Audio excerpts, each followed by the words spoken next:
Chapter 4. Well, 3 or 4 months run along, and it was well into the winter now.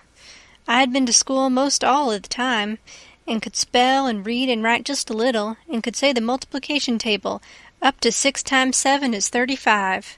And I don't reckon I could ever get any further than that if I was to live forever. I don't take no stock in mathematics anyway. At first I hated the school, but by and by I got so I could stand it. Whenever I got uncommon tired, I played hooky, and the hidin' I got next day done me good and cheered me up. So the longer I went to school, the easier it got to be. I was gettin' sort of used to the widow's ways, too, and they weren't so raspy on me. Livin' in a house and sleepin' in a bed pulled on me pretty tight mostly, but before the cold weather I used to slide out and sleep in the woods sometimes, and so that was a rest to me. I liked the old ways best, but I was gettin' so I liked the new ways, too, a little bit. The widow said I was comin' along slow but sure, and doin' very satisfactory. She said she warn't ashamed of me at all. One mornin' I happened to turn over the salt cellar at breakfast. I reached for some of it as quick as I could to throw over my left shoulder and keep off the bad luck, but Miss Watson was in ahead of me and crossed me off.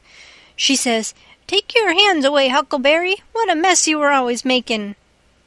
The widow put in a good word for me, but that warn't going to keep off the bad luck. I knowed that well enough. I started out after breakfast, feelin' worried and shaky and wonderin' where it was going to fall on me and what it was going to be. There's ways to keep off some kinds of bad luck, but this wasn't one of them kind, so I never tried to do anything but just poked along low-spirited and on the watch-out. I went down to the front garden and clumb over the stile where you go through the high-board fence. There was an inch of new snow on the ground, and I seen somebody's tracks. They had come up from the quarry and stood around the stile a while, and then went on around the garden fence. It was funny they hadn't come in after standing around so. I couldn't make it out. It was very curious, somehow. I was going to follow around, but I stooped down to look at the tracks first. I didn't notice anything at first, but next I did.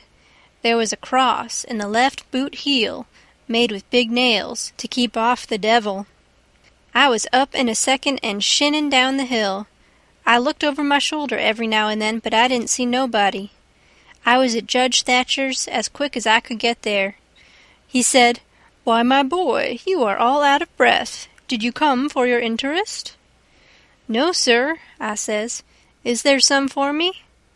"Oh, yes. A half-yearly is in last night. Over $150, quite a fortune for you. You had better let me invest it along with your 6,000, because if you take it you'll spend it." "No, sir," I says, "I don't want to spend it. I don't want it at all, nor the 6,000 nother. I want you to take it. I want to give it to you, the 6,000 and all." He looked surprised. He couldn't seem to make it out. He says, "Why, what can you mean, my boy?" I says, "Don't you ask me no questions about it, please. You'll take it, won't you?" He says, "Well, I'm puzzled. Is something the matter?" "Please take it," says I, "and don't ask me nothin'. Then I won't have to tell no lies." He studied a while, and then he says, "Oh, I think I see.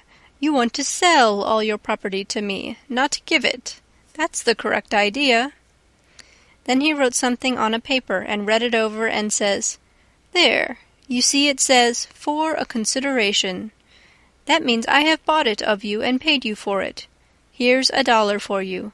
Now you sign it." So I signed it and left. Miss Watson's nigger Jim had a hairball as big as your fist, which had been took out of the 4th stomach of an ox, and he used to do magic with it. He said there was a spirit inside of it, and it knowed everything. So I went to him that night and told him Pap was here again, for I found his tracks in the snow. What I wanted to know was what he was going to do, and was he going to stay? Jim got out his hairball and said something over it, and then he held it up and dropped it on the floor. It fell pretty solid and only rolled about an inch. Jim tried it again, and then another time, and it acted just the same. Jim got down on his knees and put his ear against it and listened. But it warn't no use. He said it wouldn't talk. He said sometimes it wouldn't talk without money. I told him I had an old slick counterfeit quarter that warn't no good, because the brass showed through the silver a little, and it wouldn't pass nohow even if the brass didn't show, because it was so slick it felt greasy, and so that would tell on it every time. I reckoned I wouldn't say nothing about the dollar I got from the judge. I said it was pretty bad money, but maybe the hairball would take it, because maybe you wouldn't know the difference. Jim smelt it and bit it and rubbed it, and said he would manage so the hairball would think it was good. He said he would split open a raw Irish potato and stick the quarter in between and keep it there all night, and next morning you couldn't see no brass and it wouldn't feel greasy no more, and so anybody in town would take it in a minute, let alone a hairball. Well, I knowed a potato would do that before, but I had forgot it. Jim put the quarter under the hairball and got down and listened again. This time he said the hairball was all right. He said it would tell my whole fortune if I wanted it to.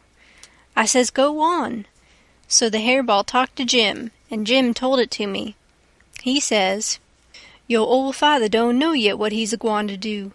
Sometimes he spec he'll go away, and den again he spec he'll stay. The best way is to rest easy and let the old man take his own way. Dey's 2 angels hovering round 'bout him. One of 'em is white and shiny, and the other one is black. The white one gets him to go right a little while, then the black one sail in and bust it all up. A body can't tell yet which one gwine to fetch him at the last, but you's all right. You gwine to have considerable trouble in yo' life, and considerable joy. Sometimes you gwine to get hurt, and sometimes you gwine to get sick, but every time you's gwine to get well again. Dey's 2 gals flyin' 'bout you in yo' life. One of 'em's light, and the other one is dark. One is rich, and the other's po'. You's gwine to marry the po' one first, and the rich one by and by. You wants to keep away from the water as much as you kin, and don't run no risk, case it's down in the bills that you's gwine to get hung." When I lit my candle and went up to my room that night, there sat Pap his own self.